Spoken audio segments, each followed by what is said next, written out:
evening, everyone, and today I'll be informing you about saving money by gardening and how to bring forth a harvest. Though many claim it to be difficult, but if done right, it can be easy, and now can be the perfect time to do it. Winter is a time for Thanksgiving, Christmas, Hanukkah, as it should be. But now is the time to plan for growing food and choosing free of pesticide and GMO of your own choice. And growing in your garden helps more financially in the long run than purchasing it. It's not as difficult as it sounds, and it has its reward if done correctly. The rewards of gardening are far worth more than going to the store and buying food there. As for example, if you go to the store, it feels like a hassle and it's just another day just to get it. Instead of when you go and garden, you feel like you had a successful time. You did something and you earned it from doing it. In this presentation, I will discuss how to garden, growing your plants, and keeping them healthy, and when to harvest for your food. Then I'll share what your rewards are, and possibly making gardening a prevalent possibility in your life.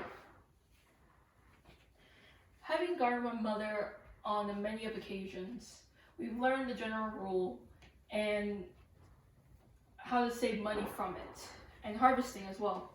To start, one should recognize the cost of gardening, and though it's inconvenient, the money saved is far better than the cost of running to the store weekly on a daily basis, fighting through the Walmart parking lot only to find out your food got marked up because it's the end of the season. 6 cans of diced tomato at Walmart cost $4.98. Though not seeming like much, these prices can add up after a while versus just growing them from ground. They don't have to be genetically modified. You know what's in it. Food is yours. I've looked up prices of how much it costs in Walmart. And for example, to start with, you can choose to garden either inside your house or outside. If you do it outside, you have to try to choose a good portion of the spot and dig holes and plant the seeds there. Or you can either take a pot and use potting soils and go from there.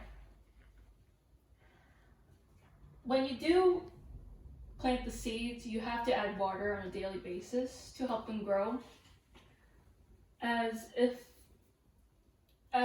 you do flood it, you can either kill it by drowning or kill it by not giving it enough water. You have to be very diligent and keep watering it, as it's a long process, but eventually hard work and dedication can pay off. The next step is when it sprouts. Even after then, you have to keep watering it. And if you do have it outside in your backyard, you have to make sure that if it is raining, don't water it after then because you can drown it. And one thing you can do is that you can also use fertilizers to help grow and speed up the process. Or you can use mulch, as it can help retain soil nutrient. Another step is to make them sprout faster as well. There's a wide variety of sales, but wood chipping are generally used in cases they're not required. They aid in speeding up process and increase overall yield of food. Another thing is, in case if you feel like saving money, you can save the compost such as banana peels, apple cores, or general waste. This creates what is often referred as compost. According to BH&G Garden site dedicated to providing free home and garden improvement, a compost bin can have fruit, vegetable scraps, coffee ground, eggshells, grass, and plant clippings, dry leaves, finely chopped woods, and bark chips, shredded newspaper, straw, sawdust from untreated wood are all great forms of compost. This compost is also a good way to attract worms to further fertilize your garden. Worms are very important to overall health to your garden.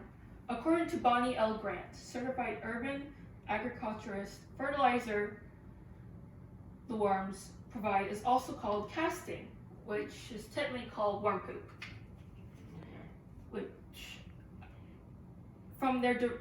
is derived from their process of organic waste. The casting is an excellent source of nutrition for plants. Usually we do this a lot during when we do our own gardening.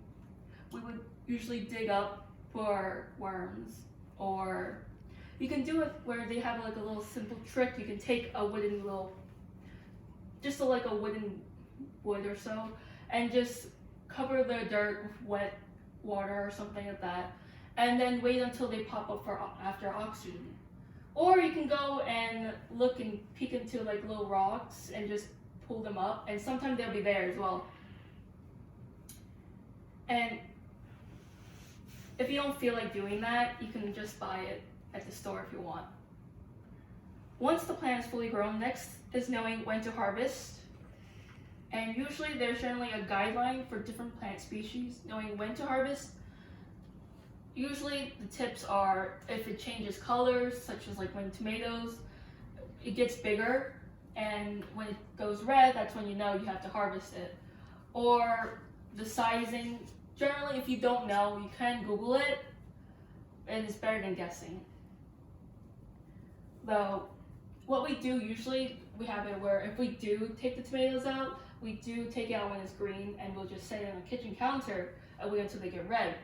Because then it's better and saves up time than getting it when it is going to get red and possibly it's already in the process of rotting away.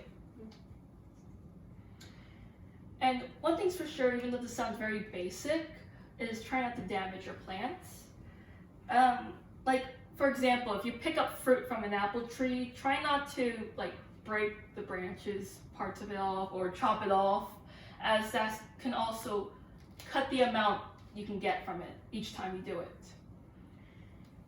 Instead, try pull it down and then pluck it from there, or just wait until they come down as well. However, it's optional. Soft fruit should be pulled down so they don't get damaged or bruised. Though sounding difficult, this should be clarified issues many people believe in. There's with gardening. In conclusion, the basics of home gardening are far easier than some people think. Even though it may sound difficult, it's really not. The greatest difficulty with your plants are two things: proper soil and proper climate.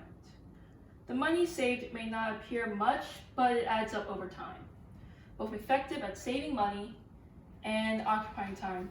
I hope this clarifies any issues commonly associated with gardening and helps save money.